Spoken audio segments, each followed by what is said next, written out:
I'm your moderator, Bonnie Ferrar. I think we can all agree that WayHaught is everybody's thing.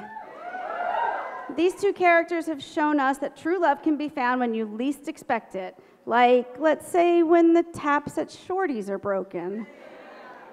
And sometimes love can take us on unexpected journeys of acceptance and self-discovery. Yet as much as we love WayHaught, it's the two women who bring them to life that we love even more. Off-screen, they both lead their lives with love, kindness, and an inspiring enthusiasm for life that makes us all want to be a little better and leave the world a little brighter. So please help us welcome the women behind WayHaught, the very lovely Catherine Barrell and Dominique Provost-Chalkley.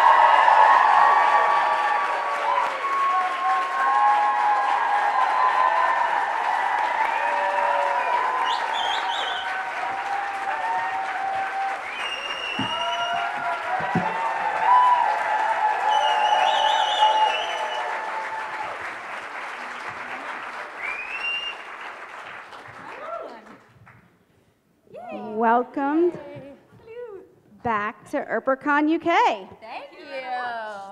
Thank you. So you guys have played WayHaught now for 3 seasons. Yep, 4 years. True. Yeah, 4 years. Yeah. So how has that journey and this fandom and everything that's happened to the characters and to both of you changed how you approach playing your characters? That's a great question, isn't it? We're just jumping right in. We're just jumping right in. Poor Cat's just got off a flight this morning. It's just like madness. Mine is on, I think. So is mine. Hello. There we go. I don't know if there's volume. No, it's just an on or off. There we go. Well, I would say I do try to let that stuff go a little bit when we go to work. Mm-hmm. Yeah. Because I think it's really good to try as best you can to sort of as amazing as all this is, also to remove yourself and get back into the world of it, because I think it could lead to overthinking perhaps, and maybe making decisions that don't serve the story in the best way. I would say, ooh, my God. Yeah. I would say, hello. I would say I've gone through waves of it as well, where it has, when we first started, obviously we didn't know that there was going to be this amazing following for WayHaught, so it wasn't even a thing. And then when we first realized how much everybody was attached to the relationship and how much we had to take care of it, I think it definitely affected, I think probably both of us, would you say, when we first, after Klexicon that first year. The second season. God, they really like it, and what does that mean? And we have to protect it and just really respect the relationship and how we play it. And then, of course, that, like you say, leads to overthinking, and then it was a journey of coming out of that on the other side, of saying, no, we have to trust ourselves and Emily and the work that we've done to build up the relationship, how it is, and just try and play it as truthfully as possible. Mm-hmm. Yeah, and true to the script. Yeah. So you guys... we're really far away from you. Oh, I'm sorry. Come on. Snuggle in. This is the WayHaught. Kind of so, you both have been on social media now. It's been 3 years, and it's a hard balance to balance social media with your own life, but also protecting your characters and the script and what Emily has done. Has that been challenging for you at all to try to find that balance between? Again, we've both been on journeys with social media, I would say, haven't we?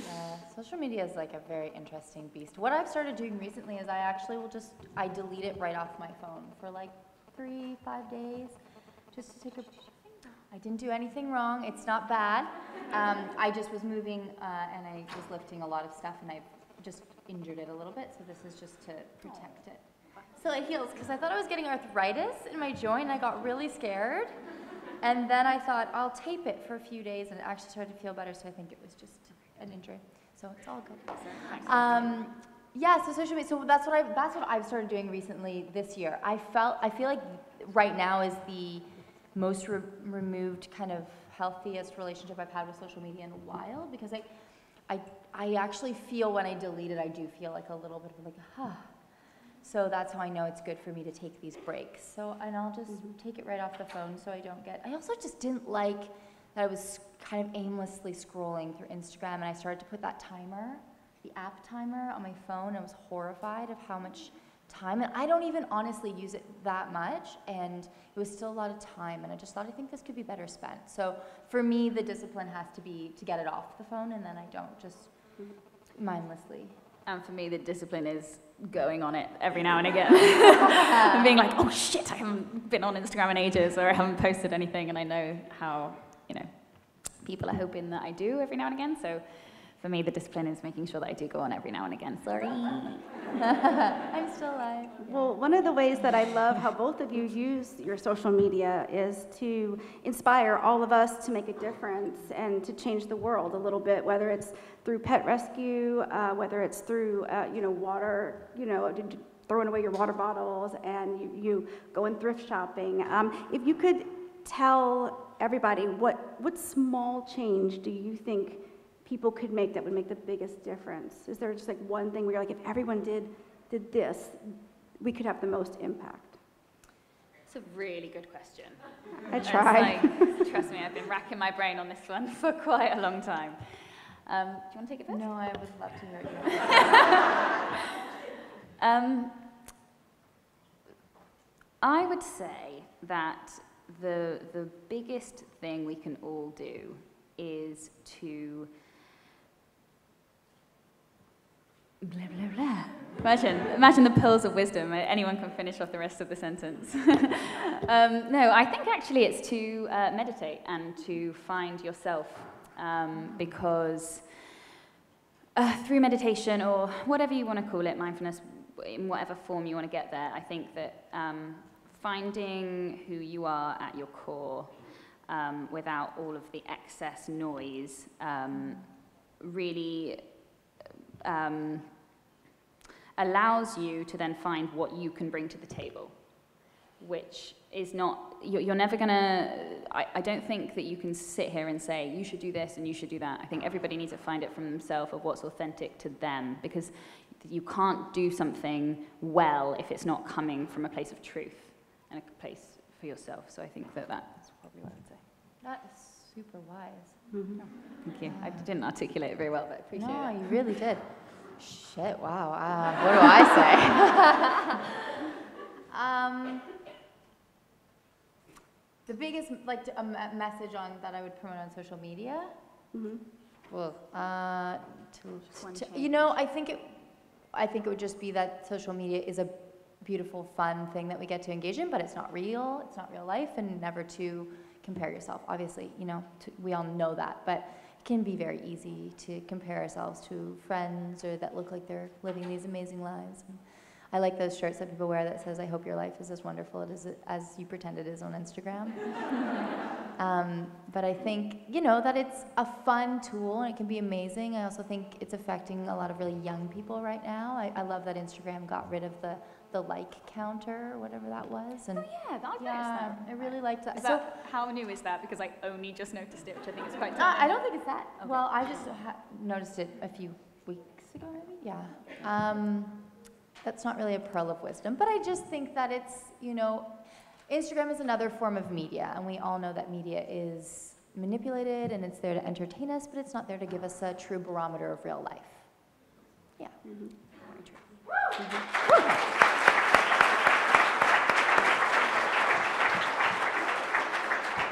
Now, talking about trying to journeys and truth, Dominique, you've been on some pretty amazing adventures over the last several years. Uh-huh. How is, I'm always excited to see you, because I'm always like, where have you been next? Like, where are you next? It's really exciting. So how is, in your travels, how has that changed you and your perspective on the world? My goodness. How long have you got? About 45 minutes. No. Yeah, of course. Every new place I go, I learn so much about myself and about the world, and that's a given. I'm actually now learning that I need some stability in my life, actually, which has come up and I think is a really important one for me to listen to. So I had to kind of come full circle to realizing that, it's all been amazing adventures, but the power of community is so important, and finding your people and finding people that you can lean on. because it can be quite a lonely experience in the same way as I'm meeting like all of these amazing people all the time and I have very strong connections very quickly. But it's not real life in the same way that, you know, the sort of, when you're at home, you have routine. I think it's really important. So I think I'm growing up a lot, and it's definitely helped me figure out these years that have been about learning about myself, and it's kind of plummeted me to a lot of knowing, but now I'm coming back to some really important truths, which is that I need to come back around and sort of settle a little bit and be okay with that. Yeah. Someone once told me, you know, don't forget your wings, but really don't forget your roots too. That you need both, you know. Right. Yeah. So yeah, that's neat. If I'm honest, I just haven't I don't really know where home is. Like I haven't really found that yet. So I think that a lot of it also was like trying to figure out where I fit.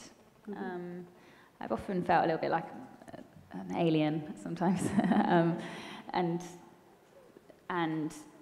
I think quite a lot of people, lots of people that I've spoken to recently can relate to that feeling. And because I moved away and because I have 2 cultures and dual citizenship, like I never really felt 100% British, and I've always felt like there was that other side that I needed to explore. And then obviously I was so fortunate with Winona that it brought me to Canada, and really like, found that part of it. And then it was sort of just continue going until I sort of find a place. But really, you can make anywhere home, you know? It's not a place that's going to be home. I think it's much more a sensation of like the people you find and all of that. So yeah, I think I'm at a place now where I'm like, okay, I'm going to calm down a little bit because it's been a bit extreme. Yeah, no, exactly. Yeah. Okay, so going in a slightly different direction. Yeah. When I said about roots, I often find it hard to describe this fandom and the show to people who I know who don't watch it necessarily. But Kat, have you ever had to describe what a WayHaught is to anybody in your life? I'm trying to think. What WayHaught is? Well, I mean, WayHaught is just the relationship between Nicole and Waverly on the show. Yeah. Yeah. But I get asked that a lot. Like, what's a WayHaught? You know. Well, what's a WayHaught? Well, yeah. I mean, that's really my answer. What's a WayHaught? Oh, yeah. I see. Yeah, it would just be. It's a name for the relationship that these characters have on the show. Cute. I think it was like, yeah. Did I misunderstand? Like, have you ever had a situation where somebody has said like, said like, what's a WayHaught, or like? Well, trying to explain, because I'm working on this other show right now, and trying to explain where I was coming this weekend was like a little bit. It's like, well, they're like, oh, so it's one of those big cons. I'm like, well, no, it's just for Winona Earp. And they're like, it's just for Winona Earp. Yeah. So it's something very special. It's very hard to articulate to somebody that doesn't understand the fandom and the community and how all these people come from all over the world to this one place. Like, what do you do all day? And you know what I mean? Like, but it's also, you know, a lot of words that come up are really special, once in a lifetime community. And I think that they get it. They get the feeling. Yeah. But I always just want to be like, you should just come to one, and then you'll immediately understand. Like, my writing partner came to the one in Toronto. So I was like, I really feel like you just need to come and feel the energy. What did she think of it? I mean, she thought it was amazing. Yeah. She felt empowered. She felt seen. She loved the panels. I mean, you know, she totally got it, and she understood it before. But there's something about really being in the energy or being in the fandom online that it's a deeper understanding. Yeah, I can feel it. So what's the best piece of advice that you've been given in your career? Just gonna throw it out there. The best piece of advice someone else has given me. Oh, I remember when I graduated from theater school, I was so concerned about, should I do TV or should I do theater? Because I trained in theater, and I was so concerned about having to make that decision. And I remember my friend's dad was an acting professor, and he, not of mine, but at a different school, and he said that the industry will choose for you. And because I'm always a personality, like I really want to control things and kind of, you know, carve the path before I walk it. And that was a really good piece of advice for me because it sort of allowed me to surrender to the process. And the process of this business is insane and scary and completely unpredictable. And that was a really good piece of advice that I needed to hear at that time, just to like sort of surrender a little bit. And it does. It sort of places you where you need to be, I think. For me, it did, anyways. Yeah. I don't really know. I can't really think of anything. Nothing's coming to my head right now, to be honest. So I don't really just want to make make something up.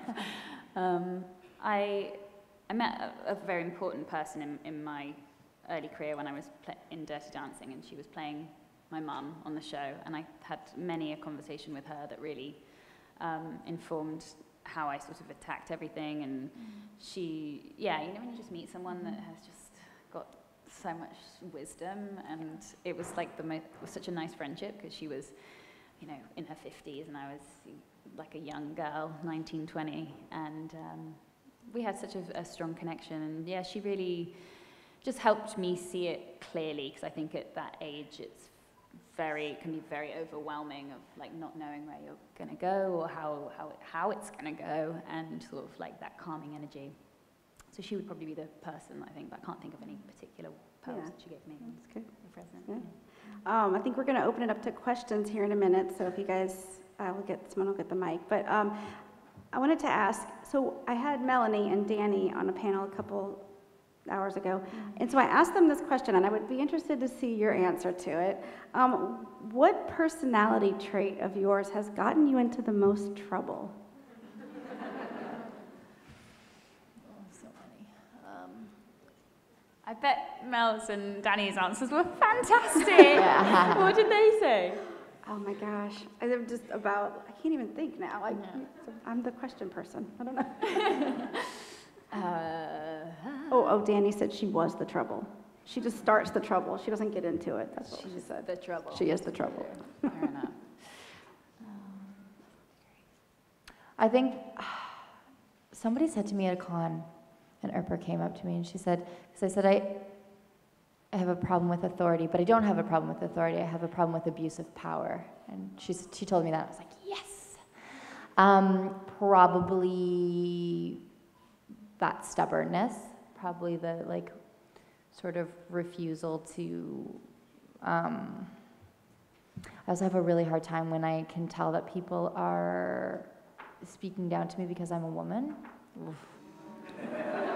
Drives me. I had my superintendent in my building come into my place the other day, and he was so sexist to me and like only referred to my husband and didn't speak to me, and I almost lost it. I was so pissed, and Ray could tell. He was like, I'm so sorry, that was horrible. I'm like, yeah.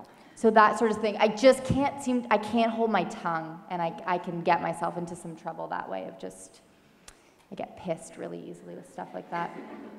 I'm a bit fiery. Anything that's unjust. Yeah. Anything like in that same vein, when I was in Brazil, I found it really hard actually, because nobody would talk to me if there was a man present. Like it would be very, very difficult to. And I mean, I don't speak Portuguese, so maybe that's got something to do with it too. But I was trying really hard, you know. But yeah, anything that isn't fair to someone else, not me. When it's me, I'm just like, ooh, and I don't speak my mind as well as I should. But when it's anybody else, especially somebody that I care about, yeah. But my personality trait, I don't really have a very fiery personality, so that doesn't really get me in trouble. Yeah. Do we have questions?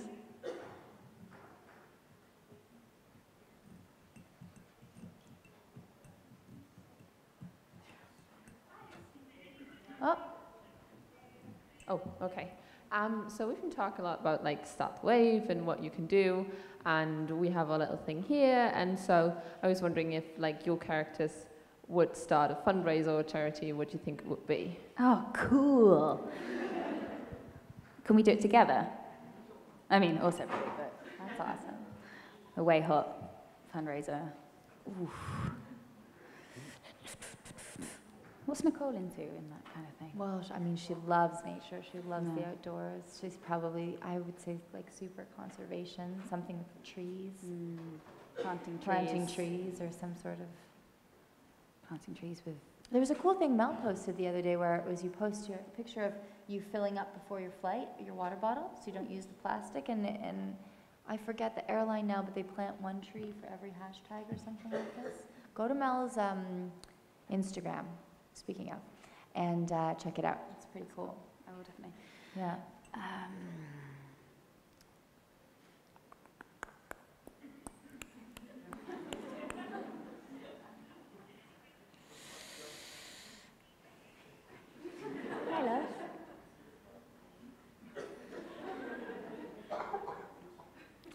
I feel like Waves would definitely do something with like spreading the love and kindness, acceptance,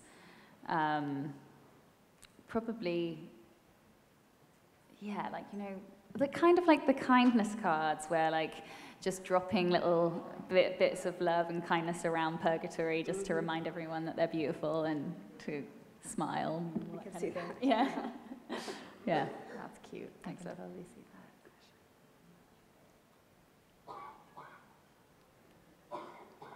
You can just yell them out. We can repeat them too if.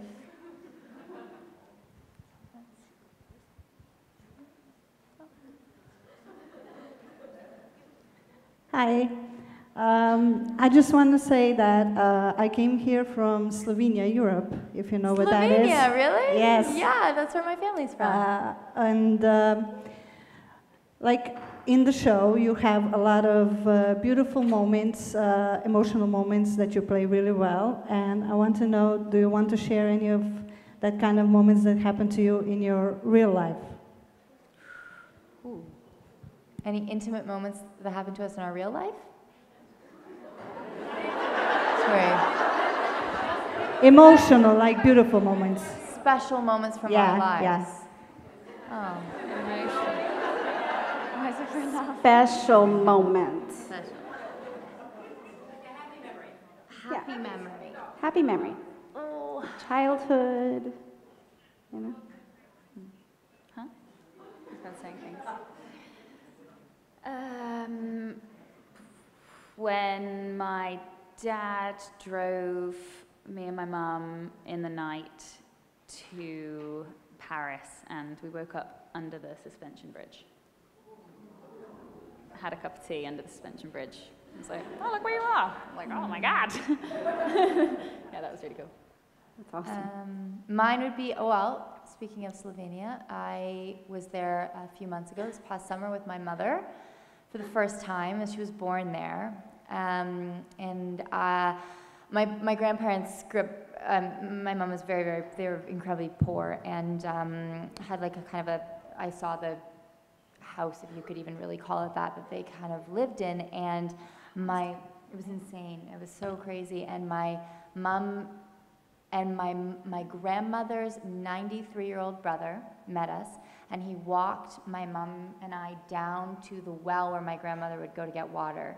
Wow. It was like a really bittersweet but really beautiful moment to walk that, and he was telling us stories how my mom would like cry because she didn't want to walk, so my grandma would have to go pick her up and take her down. That it was like down a hill to a well, guys, like literally pigs, them, cows, well, that was it. Wow. And it was a really happy moment because my mom had been dreaming of this moment when we were all together in this place that was so important to our family. Wow. For her whole life and my whole life. So, hey, yeah. That's so cool. Okay. We've had some beautiful WayHaught moments. We've also had a couple of arguments or disagreements. So who do you think of your characters would be the first to say, I'm sorry? Oh, I think it depends on the circumstance. Yeah. What's happened? Come on. What's happened? Lay it out. Bonnie, give us some context. I mean, in a relationship, there's always one person that's just a bit more like, look, I'm going to take that step, apologize, or like come and find you and be like, look, we shouldn't fight. Mm-hmm. There's always that one person that's a little bit more,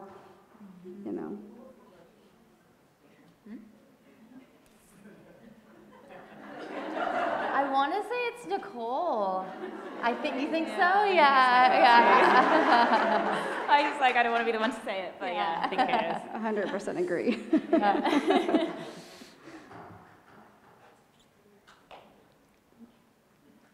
Hello? Hello. Yeah. Hello. Hi. I just wanted to ask, as actors, how do you choose what roles you go into next? I know you work with your agents and things like that, but how does it work? Is it like, do you kind of choose what you don't want to do, or you're like how Wouldn't that be nice? But I mean, there's stuff that obviously you'd be like, no, I really don't want to do that, or are you just like, okay, I need money, I'm gonna just like, how does it work exactly for you guys? Just really quickly, I had this same question actually from passport control that as I came into the country, I was like, I know you. No way. Yeah, like as he was checking my thing, yeah. It was fantastic. I was like, you're an Earper? He was like, yeah, it's like fantastic. So then we ended up having like way too much of a long conversation. No passport control, everyone was behind like, what?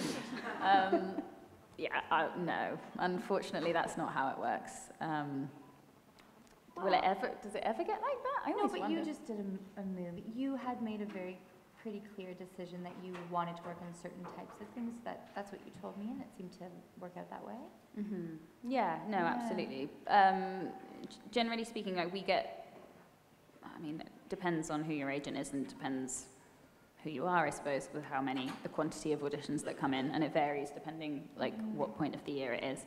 But you usually get emails with a breakdown where it tells you a bit about the project and the role, and you can get a pretty good idea from that. Sometimes they attach the script or just the scenes, and you can get a pretty good feeling as to what it's going to entail, would you say? Yeah, I remember someone once told me, and I don't know if this has been true for you, but usually there's like 3 factors and you kind of get 2. So the people are really great, the money is really good, or the project is amazing. And usually you're kind of getting 2. If you get 3, it's like, then you've hit Winona Earp. But then you,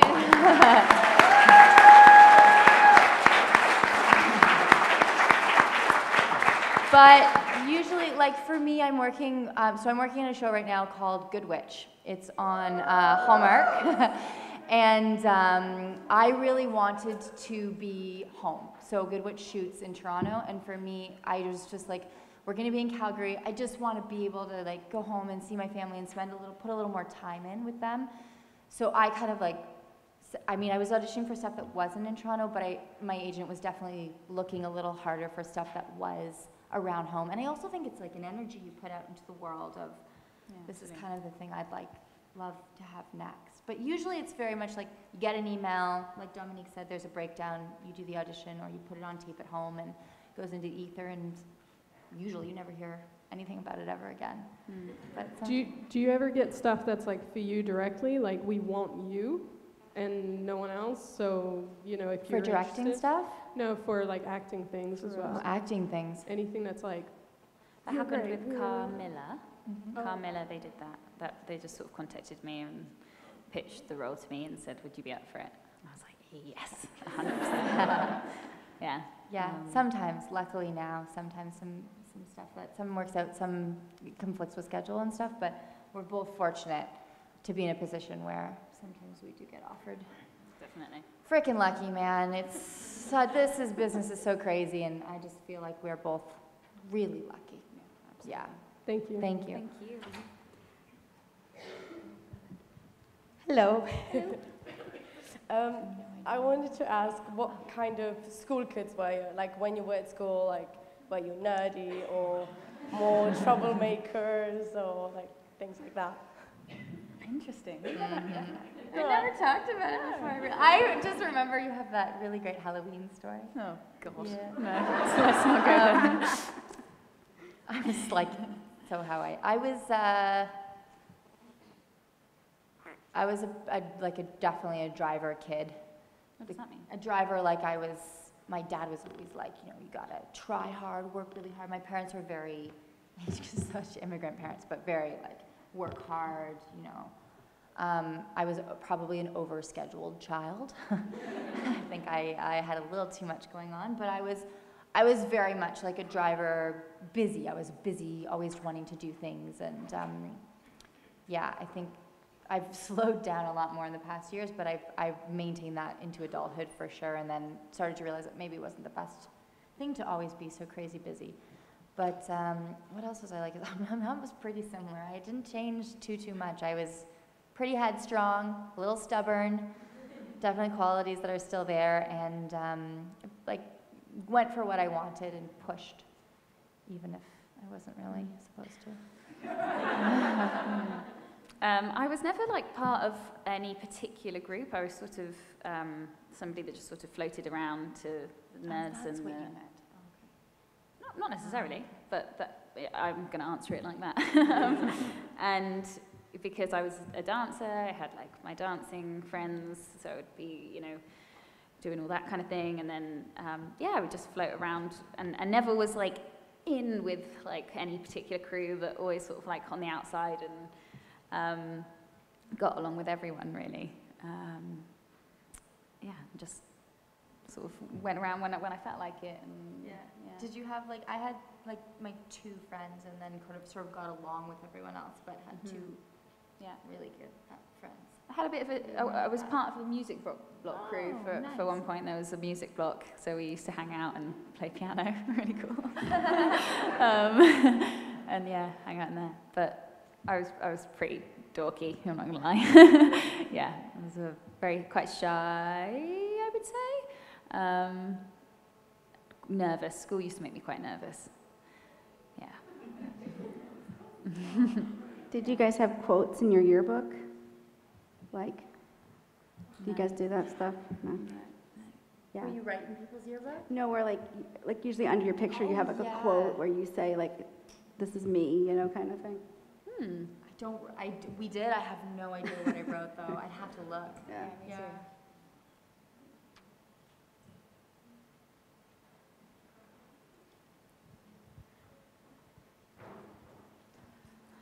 I always, go. I was going to say something embarrassing. Hi. I've got a question for both of you if you want to answer it. If Nicole was going to put an advertisement for more police officers in the newspaper, because I have a tendency of dying a lot, what? Sorry, what was that last part? I said if Nicole was going to put an advertisement for like police officers, cops, because they have a tendency of dying a lot.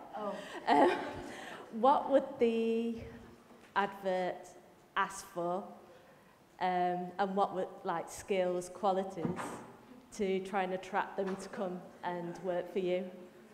Easily adapts to an ever-changing environment.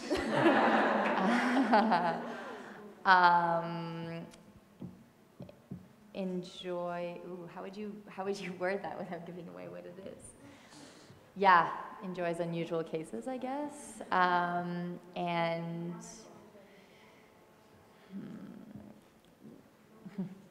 Works well on limited resources. Yeah, and then I would have to figure out how to phrase that you have to work with Winona. I'm going to say, because she's Flexible personality, I like that, Nancy, that's good. Yeah. I'm going to say, but Wiona's a bit of a hazard on her own, isn't she? What's that, sorry? I said Wiona's a bit of a hazard on her own to work with, She's a bit of a hazard, yeah. But a great one at that, so, yeah. Dom, would you add anything to that advertisement with working with Nicole? Back off. Yeah, not to, yeah. Best be a male. Yeah.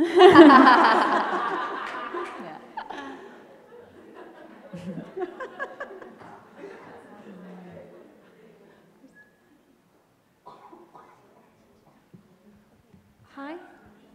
No, hi. I was just wondering, so Waverley's done her cheerleading and the Christmas dance. So what would Nicole do if she was going to do something like that for Waverley? I was worried. It's coming. Season 4, come on. What would I do? I mean, what's like a sexy skill she has? Like, I don't know what I would do. I would build you a tree house in shorts and a nice bra. Okay. And put fairy lights inside of it. Yeah. So, Key but to my heart. That's, I mean, that's more of a gesture, but you could watch as I build things on the ladder. Happily. Yeah. I can see this. I can see this. I can see it too, actually. It's quite sexy. Let's expand on this a little bit, Kat. What color are we talking? I'm thinking like slow-mo, Waverly comes with lemonade. Yeah. Yeah. Right? Nicole like casually wipes Yeah. the sweat off her brow as she takes it. The fanfic just writes itself. So I've been told we need to wrap it up, but I just wanted to thank both Dominique and Kat for being here at EarperConUK, for giving so much of themselves and their time to everyone in the fandom, and for just bringing one of our favorite relationships to life on screen. Thank you very much. Thank you, Bonnie.